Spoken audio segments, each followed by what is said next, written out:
Hello to all my divine soul family. कल एक video देख रही थी। एक डीएम भाई है, बहुत अच्छे से व्याख्या किए कुंडलिनी शक्ति और भ्राता गणेश के कनेक्शन। तो बहुत अच्छा लगा, कुछ नया समझने को मिला। तो मुझे लगा मैं आप सबसे शेयर करूं, एक्सप्लेन करूं डिटेल्स में, ताकि आप सबको भी बहुत इजीली समझ में आ जाए कि हमारे जो सनातन शास्त्र में ये जो कहानियाँ होते हैं, कहानियों के क्या तात्पर्य होते हैं और ये क्या रिप्रेजेंट करते हैं, क्या कनेक्ट करते हैं। तो जैसे हम जानते हैं, भ्राता गणेश के जो कहानी है, भ्राता गणेश का गला शिव पिता ने काट दिया था। तो उनका जो स्टोरी था कुछ इस प्रकार कि माता पार्वती नहाने गई और द्वारपाल के हिसाब से भ्राता गणेश दरवाजे पे खड़े रहे। शिव पिता आए। शिव पिता को नहीं पता था ये कौन है। उन्होंने बोला मुझे अंदर जाने दो, तो हट किए कि नहीं, मैं मेरे माता का आज्ञा का पालन कर रहा हूँ, किसी को भी अंदर जाने का अनुमति नहीं है। तो शिव पिता को आया गुस्सा, उन्होंने गणेश जी का गला काट दिए। तो जैसे ही गला काट दिए तो माता बहुत गुस्से से बाहर आई और बहुत गुस्से से बोली, आप मेरे पुत्र का माथा वापस करो, उसे जीवित करो। शिव पिता ने फिर हाथी के सर लगाए, यानी हमें पता है हाथी विजडम, ज्ञान के प्रतीक है, विजडम के प्रतीक है। तो हाथी के सर लगाए और गणेश जी को जीवित कर दिए। इस स्टोरी को कनेक्ट करते हैं हमारी कुंडलिनी शक्ति से। जैसे आप सब जानते हो, कुंडलिनी माता जो मूलाधार चक्र में विराजते हैं और कुंडली मार के रहते हैं, ठीक है, सोए हुए अवस्था में रहते हैं। मूलाधार चक्र किसके प्रतीक है? गणेश जी का, है ना। तो आज्ञा चक्र से, यानी हमारे शरीर, हमारे शिव जी आज्ञा चक्र से नीचे आते हैं, ठीक है, नीचे आते हैं। आके द्वारपाल कौन है? मूलाधार चक्र में गणेश जी। तो गणेश जी को बोलते हैं आप हट जाओ, मुझे मेरी शक्ति से मिलने दो। तो गणेश जी नहीं हटते। तो भीषण युद्ध होता है अंदर।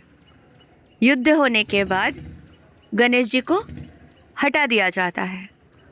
तो माता कुंडलिनी बहुत क्रोध से, बहुत गुस्से से ऊपर की तरफ जाती है, बाहर आती है। कुंडलिनी माता बाहर आती है और सारे चक्रा को भेद करते हुए ऊपर जाके आज्ञा चक्र में, यानी शिव शक्ति के मिलन होते हैं। अब जो सर यानी जो मस्तक दिया जाता है गणेश जी को, वो क्या है? विजडम।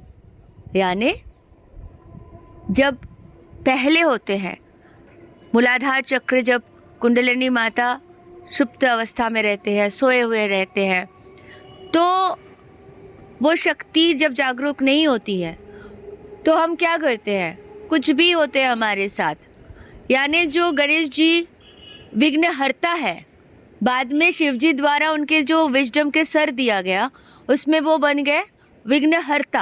अब कोई विघ्न आने नहीं देंगे।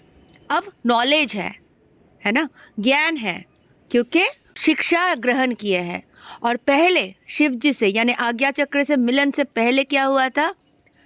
विघ्न करता, मतलब जो सारे परेशानी है लोअर चक्र से ही शुरू होता है ना। इनसिक्योरिटी बोल लो, ये जो भी गलत चीज़ों से प्रभावित हो जाना, जो भी नकारात्मक ऊर्जाएं पकड़ लेते हैं, जो भी सारे सिचुएशन है, वो कुंडलिनी शक्ति की सोए हुए अवस्था को दर्शाते हैं।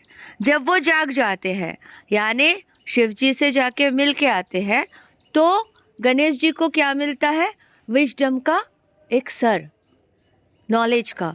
तो वो डिफरेंट हो जाते हैं, परिवर्तित हो जाते हैं और हमारे अंदर नॉलेज आ जाते हैं, ज्ञान आ जाते हैं और हमारे इनर यूनियन हो जाते हैं, यानी शिव शक्ति के मिलन।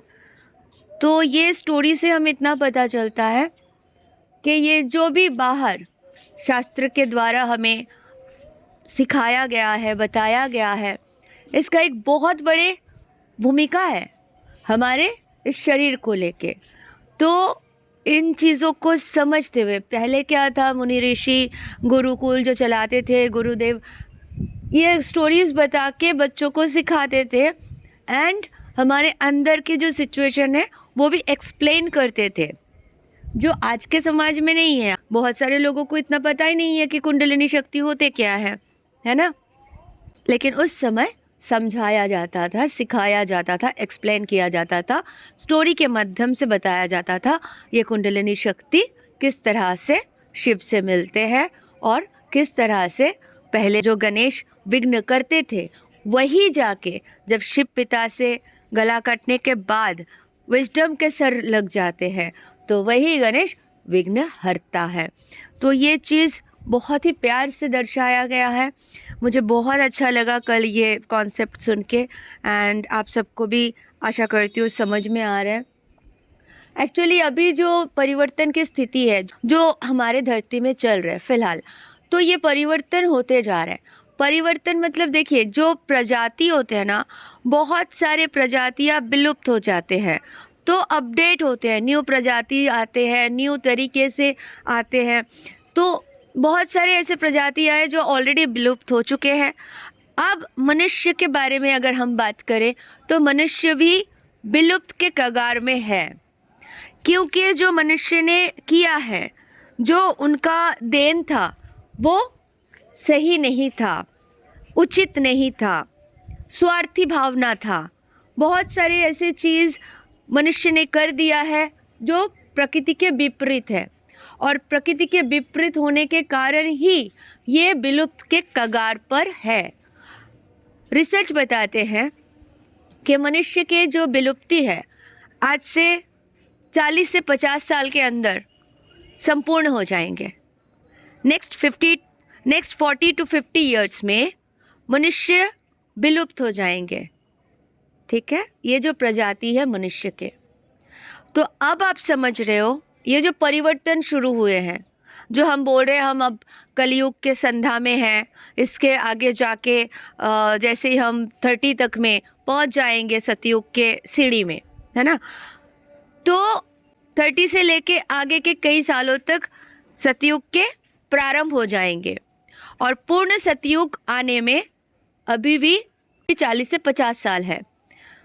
तो अगर इस हिसाब से भी हम सोचते हैं तो मनुष्य जाति की विलुप्ति है। अब जैसे आप 2020 से जानते हो, कोरोना काल से ऑलरेडी ह्यूज अमाउंट मनुष्य की मृत्यु होना शुरू हो गया है। 2023 में भी आपने देखा किस तरह से भूकंप और ये प्राकृतिक दुर्योग के कारण बहुत सारे लोगों की मृत्यु हो गई, बाढ़ के कारण, भूकंप के कारण, है ना।